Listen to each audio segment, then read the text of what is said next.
Oh, right. Hi, everybody. Welcome to our talent talk on Recruiter Zone. This week, I'm delighted to be joined by Jenn Fenwick, who is a talent acquisition expert that has moved into onboarding and professional coaching and various other things that she's going to talk to us a little bit about. There's quite a lot of people here watching the show, so welcome to all of you. No pressure. Please put any questions into the chat rather than into ask a question. Rather than ask a question, put any questions into the chat. We'll see it there much easier. So, Jenn, first off, could you just give us a sort of background? What's your CV look like, and before we go on to start talking about onboarding? God, I'm that old. I can't even remember the last time I pulled my CV out. But so hi everyone. I'm Jenn Fenwick. I am director and head coach at Rebel Road Coaching. I design coaching programs to support career transition and onboarding. But before that, 15 years spent in recruitment, talent acquisition, talent management, and latterly I was global talent director at Quintile, so Fortune 500. And really what I'm quite passionate about is working with companies on how to attract the best talent, but then that kind of forgotten bit around, once we've got those awesome people, what do we do with them? How do we support them realizing their potential, making careers interesting, and retaining that talent. So, and that's kind of what I'm doing now, more of. Okay, just a couple of quick questions about that. So let's talk just about quickly, because I know that you worked on the recruitment agency side before moving in-house into talent acquisition. Tell me about that kind of transition, because that's an interesting one that probably a lot of people might be interested in doing themselves. And so, what were the big why did you do it? What were the big differences, and what was it like? What was the transition like? I'm trying to remember back, but I loved working in agency recruitment. I'd actually just moved over from Australia to Edinburgh. I was looking to I think a lot of people fall into recruitment, don't they? So I had an opportunity to join Royce Consultancy. I think that's probably even when we first maybe met, way back when. Royce, yeah. It was awesome. It's kind of the heyday of the pharmaceutical industry. I joined Royce Consultancy. We had awesome opportunity to work on big team builds. The pharmaceutical industry, which is kind of what I've been specializing in for the last 15 years. It was totally new to me. But actually having that opportunity to help them, attract the best talent. I love that kind of matchmaking, and actually, to be honest, I think people always laugh at me because I think I've got about 3 marriages under my belt. So I think I was destined to be a matchmaker, either on a personal level or in recruitment. So, loved working in an agency. I think the key for me was I was always really candidate driven. I knew all the top candidates in my area. So at that point, I was looking at UK really, but I made it my purpose to know who's hot, who's the upcoming talent, and I think that was key for me. And I think now we're looking at talent pipelining. That's what you guys do, but that's always been my focus is know everyone, and the talent pipelines, and the results will come. So. There's a lot of heavy lifting involved when you're doing it in that way, like manually. Like I have to, you have to know who the hot talent is and who everybody is. And do you know what? The thing is that now knowing candidate ID and knowing what you guys do from a client perspective, God, I would have loved to have you guys help me back then. So tell us about that transition in-house. Yeah, so I think for me. First of all, we were acquired by a clinical research company. So I actually moved in-house through an acquisition. It was really interesting to me because looking at the way that they did things, I saw that I think the internal talent acquisition team were almost more administrators. And for me, that kind of took the joy out of recruitment, and actually the numbers of roles that people were recruiting, and just they were firefighting, and actually not getting to do all the bits that I love, which is, the people side. So I think that was, looking at strategies of, again, how can we use the agency knowledge and that kind of talent pipelining to help kind of make things a bit more exciting in an internal role. So it's interesting that, a lot of people think, oh, I work for a recruitment agency. Moving in-house looks like a cushy number for me. And I think my hours will probably go down. I won't have the same pressure. You get equal pressure. It's just you've got internal stakeholders who are pretty angry if they've got empty seats, as opposed to a boss who's angry if you're not making fees. But there's not a lot of difference really in terms of the pressure.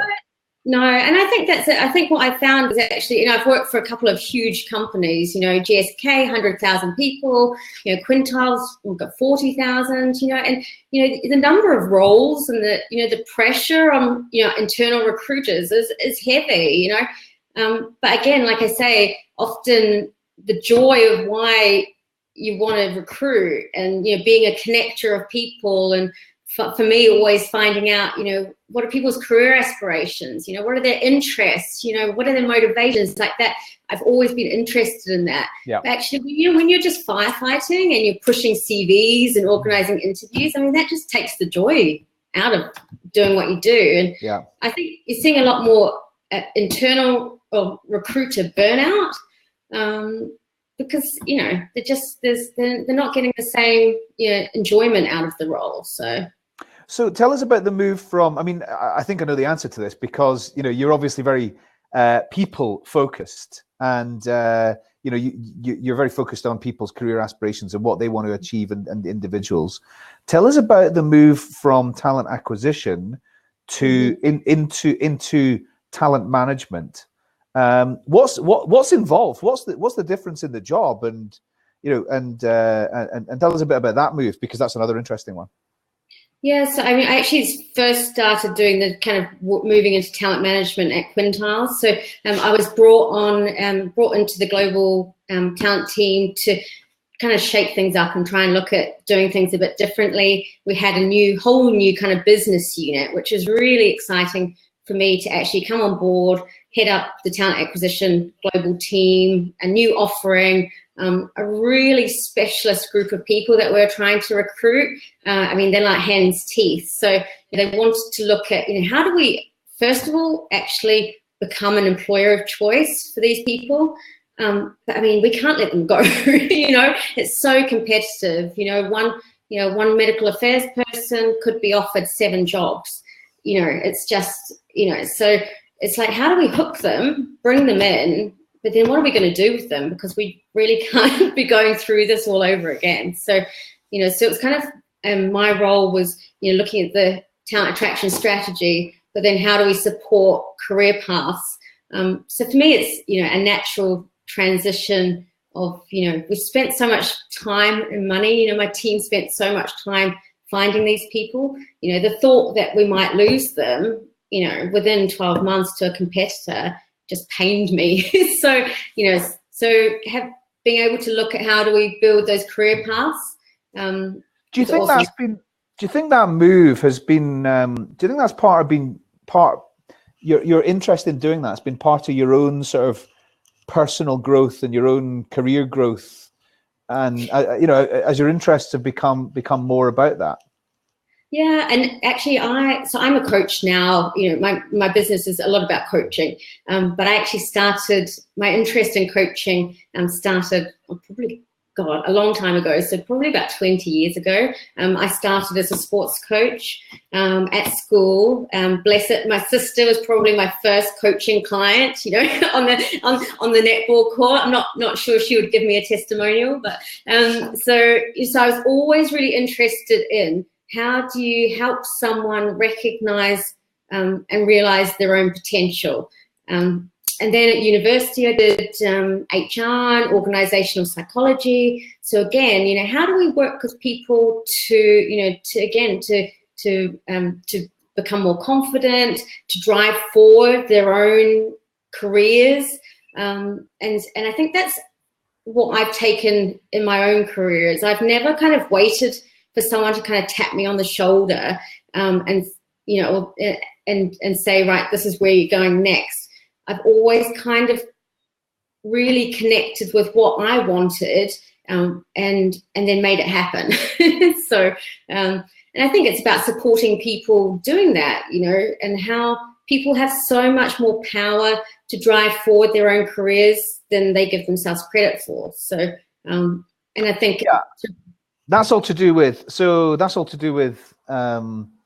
how I think some of that's to do with how much you understand, you know, how the way that recruitment works and the way that your own career management could work, and how much confidence you have in being able to do some of these things yourself. And a lot of people feel like others need to kind of do things for them, and maybe they've got to wait their turn for opportunities. And whereas there's other people who just push themselves ahead and they'll do anything, they'll run over their granny to get ahead. So yeah, tell me about quickly tell me about your sister. Is she a good netball player? Awesome. She never made a career out of it. Yeah. She's obviously a lot taller than you. Oh, I'm standing up right now. No, you've got to be. My sister's a good netball player, and she's like 5'10", and she's not the top. She's like the average height for the team. Yeah. Oh no. Do you know what? I actually only stopped playing netball probably last year. So did you? You know, I played. Yeah. But do you know, I always played centre, wing attack, because you could get away with being a bit smaller as long as you're fast. So. Yeah. No, netball's not volleyball. Netball's basketball without the bouncing. Yeah. Well, yeah. Exactly. I know. That's the thing. Is it's basketball without the running, and people are like, but. What else is there? That's right. Okay, so moving on to kind of the subject that we're really talking about today, which is onboarding. Now, I know that you're doing a lot of the work that you do is coaching with people who are new into an organization, and you've got some very, very interesting facts and views on onboarding and the whole process. So just tell us about, first of all, some of the kind of key trends that you can see in onboarding before we go into the, like, how do you potentially go about fixing it? So what are the key things that you see in the market? I guess even maybe a step back. So about a year, well, just over a year ago, when I left talent acquisition and I launched my business, you know, I actually thought I would be doing a lot more kind of career coaching, you know, maybe leadership development coaching. And actually, you know, the first 12 months, it's kind of, you know, your beans on toast year. You kind of have a bit of fun, explore different avenues. Yeah. But two things really emerged. That the people that were coming to me for coaching were leaders and people going through career transitions. So that first 6 months joining a new organization or joining a role. So that first 6 months needing some coaching support. And the other really interesting group of people were people who were burnt out at work. So with those two things, I was really keen to explore it a little bit further. You know, first of all, you know, realizing actually, on that first 6 months of joining a new organization or taking on a new role, it is tough, you know, and even for the most senior and experienced of leaders, you know, it's kind of that wobbly period where you're out your comfort zone, you know, and you're learning, you're going through change, various different transitions, cultural, you know, so actually, you know, why are organizations not supporting these people? And people were coming to me as individuals and paying for it out their own pocket. And so I was thinking, you know, so what do we do with onboarding? You know, I have spent so much time and money on talent attraction, recruitment, And, so what happens? You kind of do have an idea over a short period of time, but there is that trust that, from day one, the hiring manager, HR, L&D will kind of support that transition. So it's kind of just right. I was going to explore that further. The other side was all these burnt out people. What's going on? Yeah, we've got a question here from the side, which is, what does burnt out mean? What's your description of that? So there's there's actually a whole kind of scale of burnt out. So at the very worst, it's clinically burnt out. So so actually you just can't get out of bed. So clinically burnt out is just when your body and your mind are just shut down. So a lot of the people I'm working with are kind of at the earlier stages of burnt out. It's just we're over connected these days. There's Tell me about it. I think there's just so much pressure these days. I mean, people wear busyness as like a badge of honor, but we're busy, we're over connected. There's work-life boundaries. There are no boundaries. So people are tired, they're disengaged with work, but yet they're overworking. So where do I start? That's a whole call in itself. Is this person? Yeah, Recruiting Animals says it sounds like depression. Yeah, and actually, do you know what? Towards clinical burnout, it is people are signed off and potentially it is in depression as well. So these two areas, I was thinking, what is going on, and how do we stop people from burning out, and B, support people, just launch off the right foot and really, set them up for success when they join our organizations. And can we do both? Can we set them up well in good habits?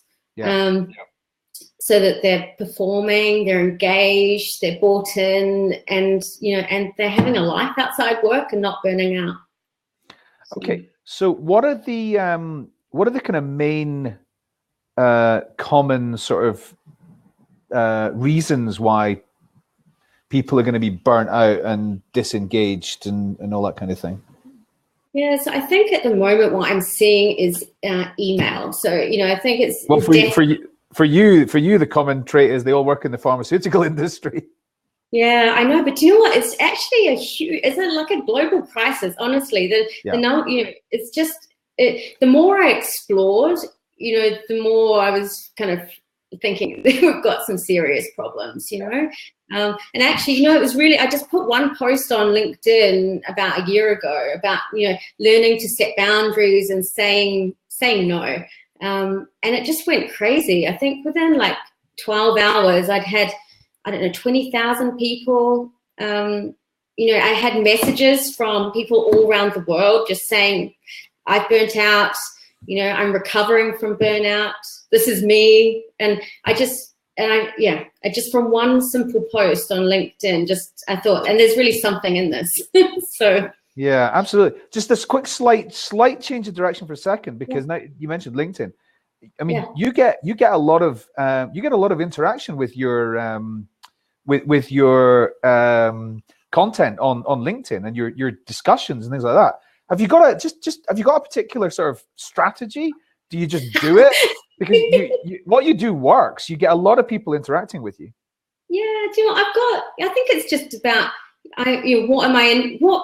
first of all, so who am I looking to support? So people going through career transitions and people who are feeling burnt out, and how can I, as one person sitting in Edinburgh, help more people? And I think that's one of the cool things about about technology is that sitting here, I can add value and support as many people as possible. And not everyone's going to be able to be coached one-to-one by me, but just by providing content that's interesting and valuable. And that's probably why I'm getting a lot of engagement. And actually, all my clients, I I actually haven't really done a huge amount of business development. Yeah. All my clients have reached out to me because I'm adding value through content. Yeah. Yeah. No, absolutely. You're very good at that. I mean, you're leading with value. You're sharing great stuff. And it's so relevant to so many different people. I've got a couple of other questions here. So James has asked, you said that only 9% are nailing onboarding. What's the best way to discover what works?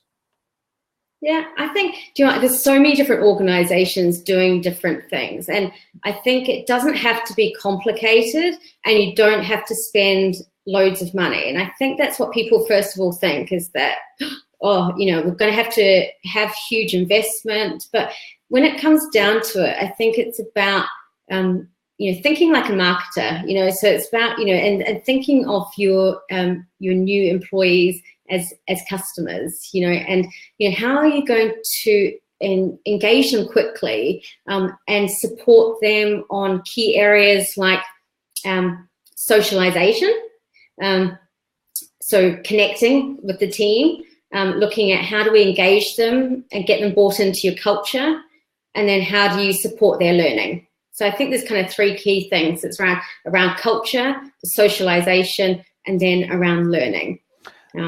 Okay, so a lot of you wrote recently that the danger zone for people leaving an organizations within that first 6 months, and it's what a 25% likely somebody will leave in the first 6 months or something like that. I can't remember the stat that you gave, but if you're able to remember what it was, then great. But my question is, how can you link the reason that people are leaving to the fact that onboarding hasn't worked? I think the thing is, we don't really do exit interviews anymore. But I think if you look at the kind of, often we don't know why exact reasons why people are leaving, but a lot of it, the studies that have been done around why people are leaving it comes down to the people. So maybe they don't feel connected and engaged as part of the team. They don't feel like they are given the support and training, the adequate support and training. They don't have clarity around what their role and responsibilities are. And I think what's the other thing that I think that I think it's around kind of those kind of key things where they maybe don't feel as engaged as part of, so I think looking at that, why, I think, okay, so take a step back. I think for organizations, if you're thinking about, how do we improve our onboarding process, I think it's about, talking to, gathering all your information, people that have gone through your onboarding, if you have an onboarding process or have recently joined, within the first, the last few months, 6 months, 12 months, speaking what's working, what's not working, get them involved in the discussion around how do we improve, what would you like to see more of, so it's that kind of information is power. So what's your current situation, what's going well, what's not going so well, getting the different stakeholders, so what are the pain points, because it's a team effort. And I think the thing I would like to get home is, you can have an onboarding strategy and it's important, and having onboarding processes, but it should be an onboarding culture. Should this be systematic process? I think there's two. I think I like process and technology so that it allows you to be more human. Yeah. So, because I think, so tell me, can you remember leaving an organization, or remember an onboarding experience you had? What was it that made it good? What made it bad? Yeah, I mean, so for me, one really good one was, I had things on my desk when I arrived.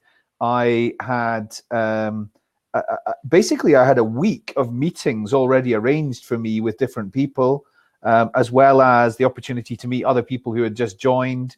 and it was really structured. That was at PwC in 2004, and it was it was really good. So that was a really good example, I think. Yeah, so you've got structure.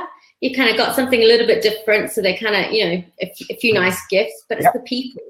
It's about being engaged and socialized, and that network. And that's the thing, is that I've been speaking to people for 12 months, and I'm like, hey, tell me about the best onboarding you've had. And, people, it's about the people, and it's about the culture and feeling that they're part of something. And, at GSK, when I joined GSK, I was in the talent team, but we're a pharmaceutical company. But their onboarding, I got taken down to London. I got really immersed in like the history of GSK, and and how me as an individual, working one of 100,000 people, how my contribution helped the organization and essentially helped patients get new medicines. And I actually really felt that, and that's the culture, and that's the people. So I don't know anyone who's really said to me, oh, they had a great, my CV came out, and my contract was really efficiently processed, although that's handy, but I think it's about, using kind of technology and using the systems to get the process and the compliance down, and then spending your money and your time on engaging your new hires in the culture, in connecting, in seeing even early on, what are the career possibilities? What are the stories of people in your organization that you're proud of, and how can you get a new employee? The fact that this person has had this career within our organization, you should be sharing that. So I saw a really good one last week. A company called Reward Gateway, and the CEO of Reward Gateway, which is an HR tech company. The CEO, Glenn somebody, he has a video. There's a video which goes out to every new person in advance of them, or I think it's on their first day. They get a video message from him, and that video message is like energizing. It's like, really, this is what it's like to work here. Come and talk to me anytime you like. We want your ideas. We're really happy to have you. And it was a real sort of, this is what the culture really is like. And this guy was in a t-shirt, and it was that I think was really good. Couple of other quick questions. So we're dotting about a bit, but that's what always happens on this show. So if a person is becoming we're going back a step. Oh my goodness. That's okay. If a person is becoming burned out, what should they tell a recruiter who asks them why they want to leave an organization? Okay, so because if they say I'm burned out, that's not going to go down very well in an interview, I don't think. So they're going to have to. I mean, what do you think? Oh, okay, so interesting, right? So you've got someone who is speaking to a recruiter, feeling burnt out in their role, but not sure what they want to say to the recruiter. They want to leave, but they want to leave, but do they tell the truth? What do they do? Oh, do you know what? I'm all for honesty, and I think a good recruiter, I think the important thing with candidate recruiter relationship is that you should have a trusted partnership. So I'm all about honesty, and it's not. I don't think there's necessarily, someone should internalize the fact that they're burnt out and take that as something of their doing necessarily. So I don't, I think it's about what has led to that burnout. Is it that the organization is just, is just overloading people with work? Is it, the expectations from the organization are ridiculous?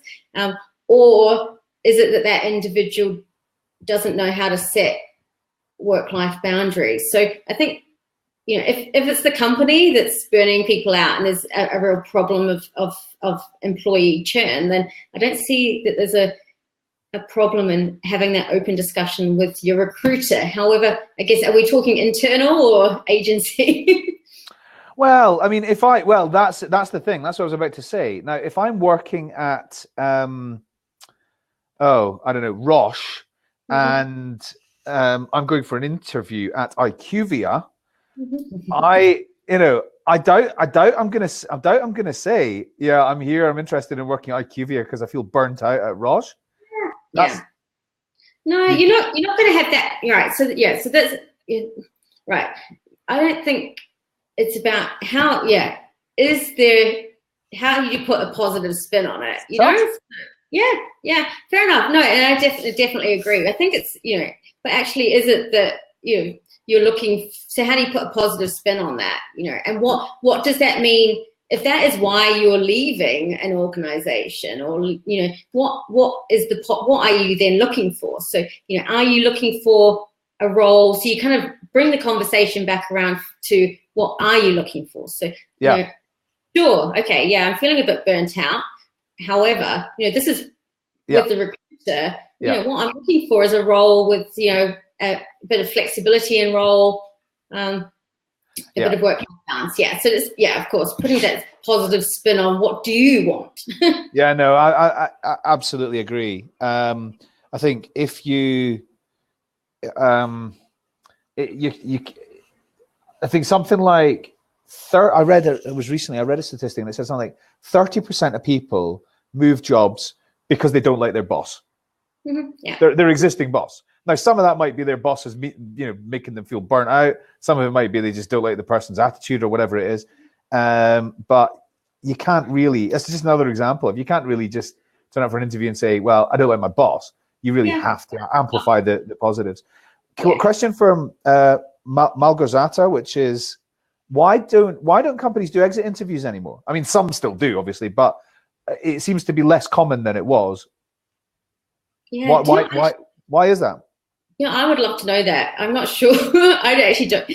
And the honest answer is I'm not sure. I think the last 2 roles I've left, I haven't had an exit survey. I haven't had an exit interview. No. So I mean, I haven't. But also, I think sometimes people leave. It's looking at what is the data necessarily going to say, and how honest are people in those. Because often they're leaving maybe because think they've actually got a really negative view of things, or maybe it's just a better opportunity. I don't know the quality of the data and information that comes through, but I think we should also be doing interviews and surveys with our new hires for feedback earlier on, because I think exit interviews, it would be interesting, sure, but by that point, often they're out the door, so how do we get feedback from people, 1 month, 3 months, 6 months, 12 months about, hey, what are we doing well? What would you like to see more of? And in using that data. I mean, there's a lot of companies that survey their employees. Do you think that's something that's a positive? Oh, of course, yeah. I think again, all that information can only feed as long as people are doing something with it. I think all that information can be used to, how do you further support your employees? So, but there's a lot of companies who don't get feedback, or they maybe rely on it being one-to-one from manager to employee, but that doesn't necessarily feed through. Amy's put a comment up here, which I think is a quote from you, actually. It says, even if a job is difficult, feeling you are supported can be the difference. And then somebody else has asked, what does that actually mean? What does being supported mean? Yeah, so I guess it's how does someone reach their potential? So how do I think they say get up to to accelerate their kind of learning curve. So I think it's how I think it takes about eight months for someone to kind of get up to to being kind of performing as a full-time person, but and looking at people as individuals as well. Because for each person and each role, it's very different. So what some companies are doing, which I really love, is the kind of the having more support on a one-to-one basis. And I think as a coach, that's what I think is is about working with people and seeing them as individuals and where their room for growth is, what support they need. Are they confident? Are they competent? What will make them competent? What's getting in the way? And I think a really good way of doing that is by setting up things like buddy systems, mentoring, mentors, coaching. I think, obviously often for leaders, that's what I do is, before day one, I'll work, have a call with a leader and start to look at their journey in the first 6 months. But as an individual, I think it's Buffer. I think it's maybe Buffer. I can't remember. I was looking at something earlier. I think Buffer does a really cool thing. It's like a 3 buddy system. So you get a leader buddy. So that's like your line manager. You get a role buddy. So someone who's kind of doing your role. And you get a cultural buddy. And that's quite cool because then you're kind of nailing that. You're kind of helping them to socialize, meet different people, understand different aspects of the company and their role, and sometimes people will tell more things about how they're actually feeling and what the room needs are to maybe if you've got someone like a role buddy or a cultural buddy, rather than often people don't necessarily tell their manager what they really need because they want to, it's like you want to impress, don't you? When you start, and that's the thing, people are fearful of kind of asking for support because you want to impress. So it's about giving them that. That doesn't surprise me about Buffer. I've read about that company recently, and they have a very, very strong culture which comes from the founders. Audra, the famous Audra Knight, has made a comment which is good point. I've never been honest in exit interviews, afraid of burning bridges. Just as well, you've got that over and done with because you're completely honest in everything else I've ever seen you say, Audra. Estelle, watching this again, do you hassle everyone making comments? No, I don't hassle anybody.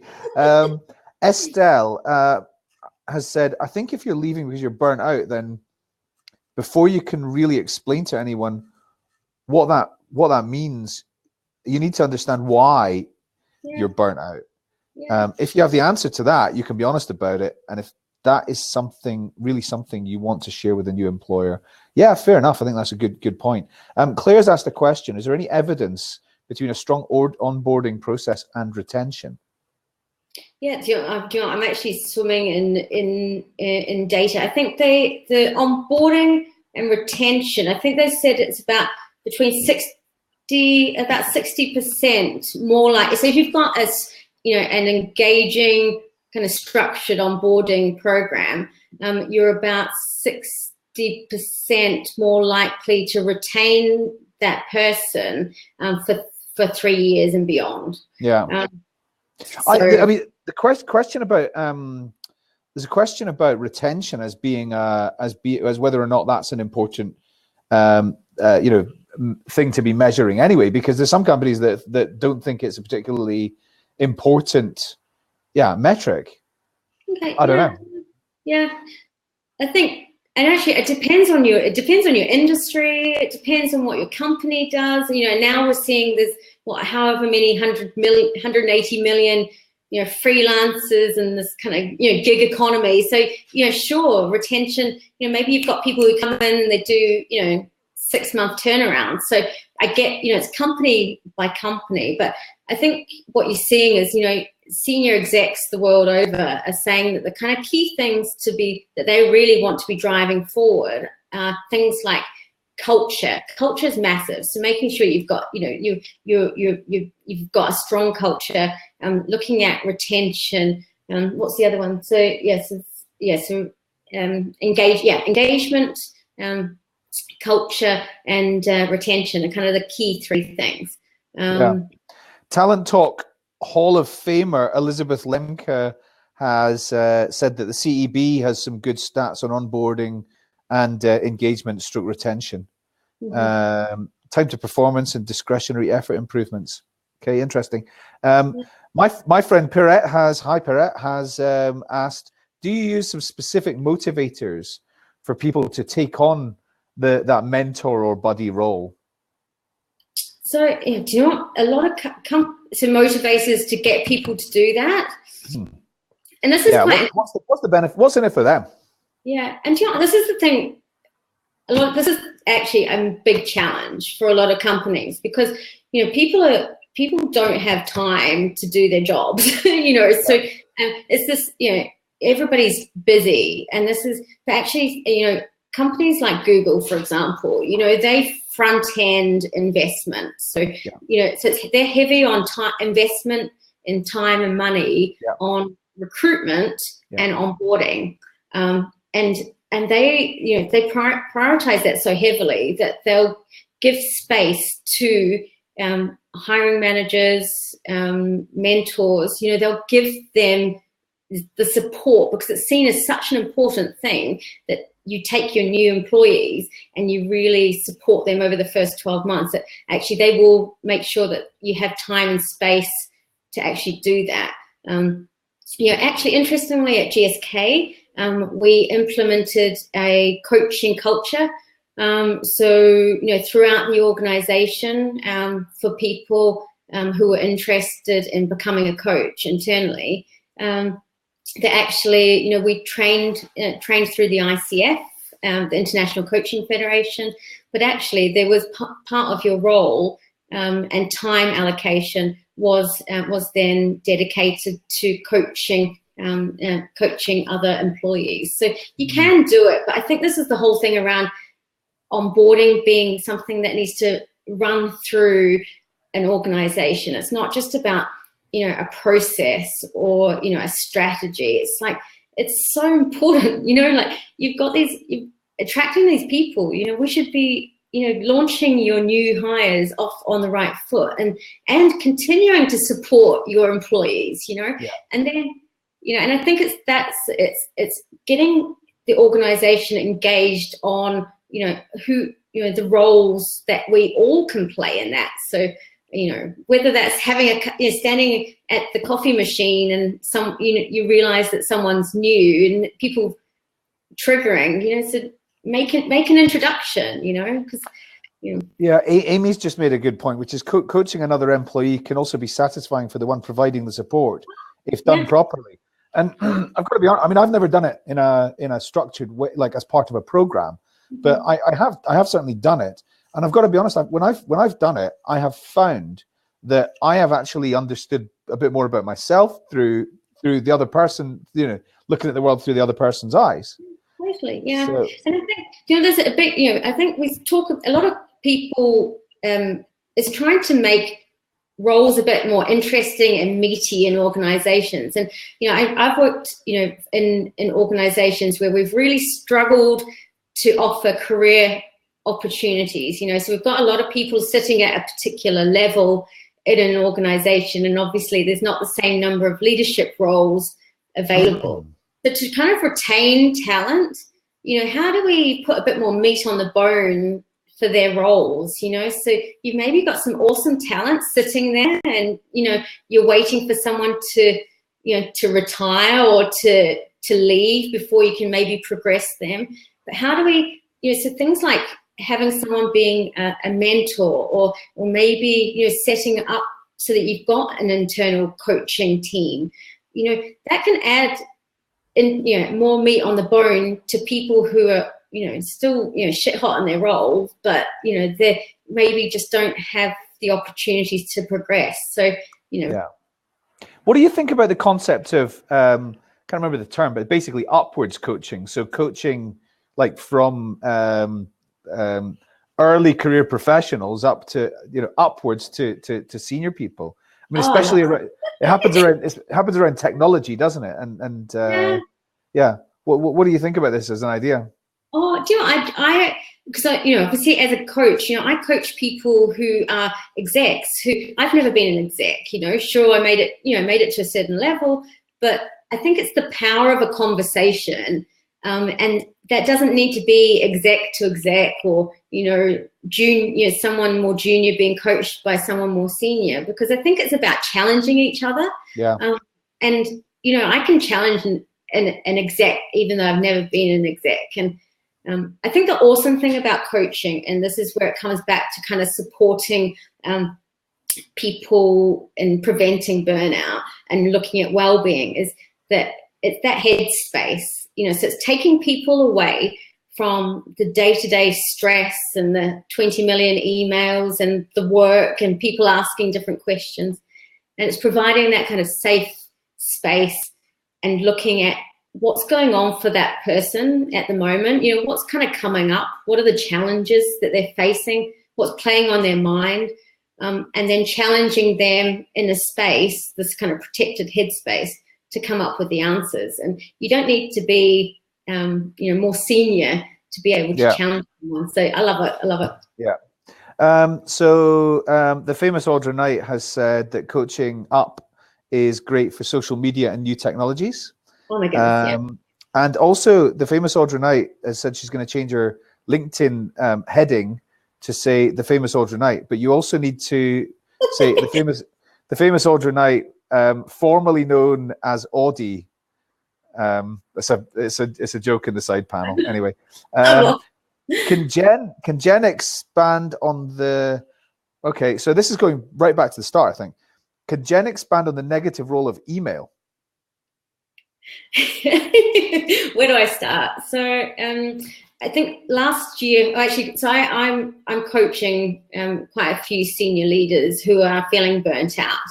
And one of the key challenges is... Are they all in the same company? No. There'd be a trend emerging there, wouldn't there? Yeah, I know. No, but actually, do you know what? And every single person I'm speaking with at the moment is kind of controlled by email. We've got email you've got our phones, everything's been alert, you've got alerts. And actually, there's a really interesting study, I need to look it out, but they're actually looking, they're doing a study on respiratory apnea. So, and how email, like the increased use in email is actually leading to respiratory problems, because people will open their emails or they'll get a new email and they'll, and so they're doing a really interesting study on. Terrible. I know. So so we need to limit our, accessibility to email. You're old like me, so you remember you used to leave the office and just go home. My email, my work email. I went to the pub. Sorry, you went to the pub. Yeah. But I remember, I used to leave work and I had no work mobile phone. I had my work email was in my computer attached to my desk. So, you left the office and you had a life. On the weekend you left the office drunk or whatever, but you still had a life. And I think people people at the moment, they're like checking work emails on Sundays, and then they're already panicking about Monday. And actually, when I started Rebel Road, I said I wanted to cure the Monday morning blues, because I was just people are so disengaged with work. And it's because we just aren't setting boundaries anymore. And I think technology is awesome, but I think we also need to be a little bit strict with ourselves on how we use it and inject as much life into our lives as possible. Yeah, no, I completely agree. Should HR set up like a mentor kind of program, or should talent acquisition or talent, who sets them up? For a mentoring program, or just the onboarding, or coaching? Oh, that's another good point, though. Actually, who is responsible for onboarding?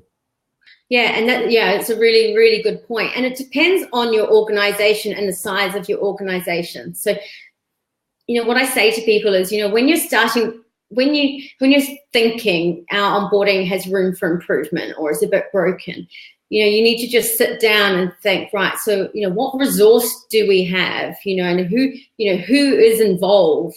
So what, resource as in time, people, cash, so and they're looking at who the kind of stakeholders are.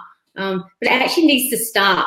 It needs to start with talent acquisition and recruitment. It needs to. You can't start onboarding day one of someone joining, because you've missed the boat. Then you have to be thinking about onboarding, as a talent acquisition person.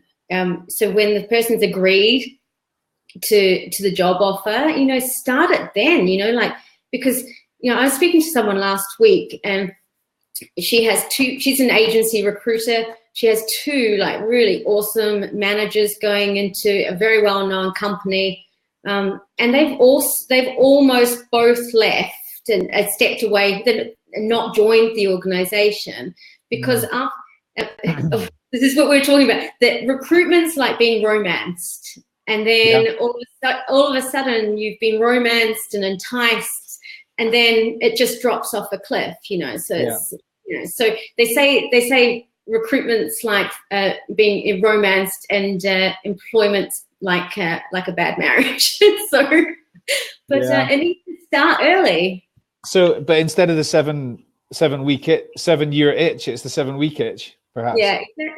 But I think the technology. This is the cool thing, is actually if you can get the technology, get the contract out, do all that kind of compliance, get the process stuff, but then you can do really cool stuff with communication, like that video you said.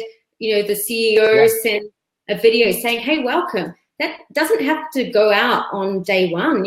Send that. That person's signed the contract, and why doesn't it not go out then? Or here's some cool stuff about people, or actually sending out, using technology to send out some cool content around, hey, meet your team, or here's some interesting things about your team, or this is what you're going to be part of. So before if you're starting your onboarding process, kind of day one, you kind of miss the boat to kind of seal that deal. Yeah, absolutely. Elizabeth's made another good point, which is establishing sparring partners for people in individual contributor or specialist roles between business units or reporting units is very good for fostering co-creation, innovation, as well as traction for initiatives. Good people spurn other good people, hopefully rather than spurn.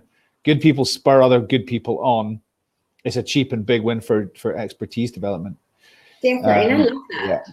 Yeah. Let's talk really quickly. So I know that we've only got 2 minutes left. I know that you've got a view, which is that onboarding is a marketing. It's really a marketing discipline. Technology. You've seen a few technologies recently that are kind of able to enable this better. Yeah. And is there any aspects to that we haven't talked about that you think is emerging, which is quite interesting? So I think to date, technology, I think in a lot of organizations, technology's being used just around the process, so making the process a bit better, and just getting the contract out, a little bit of introduction to kind of training, SOPs, a little bit of learning, and to be honest, it's just a bit boring, So actually, at the moment, I'm kind of exploring different technology platforms that it's about the content. So sure, you get the processes and the compliance done with maybe your own people or HR system. You can do that kind of standard stuff and get that working. But actually, you can use technology around the communication to people about, what is your culture? What's your company vision? How do they fit into that? Who are the people? Even start inspiring them about future careers early, because that's get them bought into, to all these things. And I think that's what technology can use. And I'm not seeing as much of that. I think we're kind of missing a trick with that, but it's a good opportunity. Yeah, there are a few, but they're not mainstream really. And so something like we were talking about Enboarder, for example. Yeah. There's a few, Silk Road's another one. There's a few others that they effectively give the person an app at the point that they have received their contract and they've accepted it. They get an app, and on the app, they get something and it's scheduled every 2 days during the, or during their notice period. It might be every 5 days or every 4 days or something like that. But then as they come to closer to the date of starting, the frequency of the communication and the tone of the communication all changes. And it's about creating moments of magic and making the first person, you know, releasing certain hormones in the person's brain to make them feel, you know, a crescendo of excitement about joining. Totally. And I think the companies who are performing the best, and this isn't just the people who, they're not just performing on board, you know, the companies that are actually outperforming their competitors are the ones that really understand that joining a new company, there's an emotional journey. Yeah. You know, it's not, you know, I mean, remember, you know, we take how much effort it takes to leave a company and join another, or the excitement about joining and meeting your new colleagues. But so many companies are focused so much on process that they're forgetting about people. And so, you know, onboarding, it needs to be really people-centric.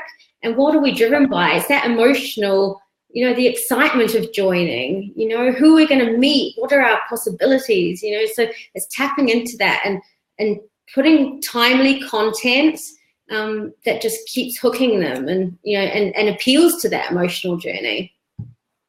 Yeah, no, absolutely. So I think that this has been a really, really interesting discussion. I think that what you're doing is fascinating. I just love the whole coaching thing. I also love the thing about onboarding as well. I think that you've got a real opportunity to become the kind of onboarding the world's onboarding coach. Yeah. And one thing, sorry, I just one other quick thing. Somebody's asked, Louise has asked about any onboarding platforms that you recommend. So I just shared there's two that I know. One is called Onboarder. Yeah. The other one is called Silk Road. Yeah. But Silk Road, what was the app name? The app name, well, they both offer an app. Silk Road, make sure that you don't end up on Silk Road on the dark web where you can buy guns and people. It's Silk Road, the HR technology. So I'm glad you clarified that. Yeah. Yeah. And actually, do you want, if anyone wants to reach out to me and, you know, and has some questions, you know, come find me on LinkedIn, because, you know, there are lots of different platforms and apps and things depending on what your need is. You know, some companies, some apps can gamify it, but that's only relevant for, you know, certain, yes. But so please reach out if you've got questions. So. Yeah, absolutely. Well, I'm going to ask you, Jen, to answer Louise Healy's question. We can't do it just now because we are out of time. But thanks everybody for joining us. And next week we've got another talent talk, so look out for notifications. Awesome, thank you. Thanks very much, Jen. Bye now.